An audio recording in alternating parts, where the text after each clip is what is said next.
गजपति जिला पारला खेमुंडी स्थित जिलापालଙ୍କ कार्यालयर सम्मेलनी कक्षरे लौह मानव सरदार वल्लभ भाई पटेल 150तम जयंती और एकता पदयात्रा निमंते एक प्रस्तुति बैठक अनुष्ठित हो जाइछि। बैठक में ब्रह्मपुर सांसद डॉक्टर प्रदीप प्राणीग्राही अध्यक्षता करथिले। तबे प्रस्तुति बैठक में आसंता नवेम्बर 7 तारिख दिन सकाळ 6:30 घटिका समय रे बीएन पैलेस ठारे जिला स्तरीय कार्यक्रम अनुष्ठित हेबो बोली आलोचना करा जाइछि। सेहि दिन बीएन पैलेस ठारू एकता पदयात्रा बाहरी शहर परिक्रमा करिवो।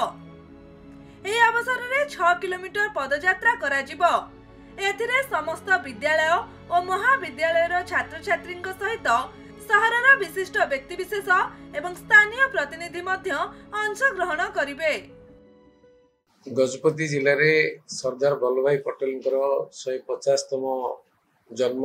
तिथि अवसर रे सारा भारत वर्ष रे विभिन्न जिले रे तांकर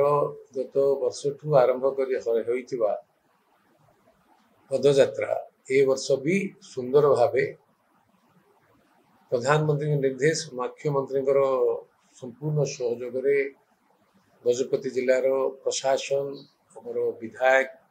आमर रूपेश बाबू गत काली राति कथा आज कौन पदयात्रा जापारी ना कमिटीर समस्त सदस्य को नहीं गणमाध्यम प्रतिनिधि को नहीं ये कार्य को संपूर्ण भाव सुंदर भाव पालन करने मोर अनुरोध रही। समय स्थानीय कलाकार मानक द्वारा विभिन्न सांस्कृतिक कार्यक्रम संपादन करा जिबा सहित एक पेड़ माँ के नाम कार्यक्रम एवं सफाई कार्यक्रम आदि करा जिवो। एही बैठक में मोहना विधायक दाशरथी गमांग, जिलापाल मधुमिता एवं अतिरिक्त जिलापाल समेत मुख्य उन्नयन अधिकारी तथा निर्वाही अधिकारी प्रमुख शामिल होइथिले। भारत वर्ष को एकता रखिबा और भारत वर्ष प्रति जो बाह्य शत्रु मानकर संगठित अदृश्य विभिन्न कार्यक्रम जो देश को दुर्बल करने जो योजना रही ताको प्रधानमंत्री समस्त मन भीतर से वार्ता देवाई चाहते तथा आत्मनिर्भर भारत जो कथा को आधार करी वर्तमान विभिन्न बहु राष्ट्र रे अर्थनीति जनित एक छत्रवादी शासन आरंभ करा जायछि जहा को आधार करी विश्व रे अस्थिरता देखा जाउछि। से भितरे भारत सारा पृथ्वी पृष्ठ रे चतुर्थ बृहत अर्थनीति हवा सहित भारत केमिति हैला ताको असहिष्णुता हेई अन्य माने भारत को दुर्बल करिया पे जो योजनाबद्ध कार्यक्रम आरंभ करछन्ती ताको आधार करी प्रधानमंत्री एक भारत और आत्मनिर्भर भारत रो जो कॉन्सेप्ट को आनी चंदी से भितरे जे गजपति जिले रे हमर जो ट्रेडिशनली हमर जो से जो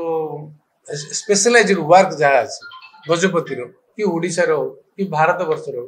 ताको आत्म प्रसार हवा आउ जो भारत भितर समस्त भितर विश्वास देवा भारत रो प्रोडक्ट को अधिक यूज करवा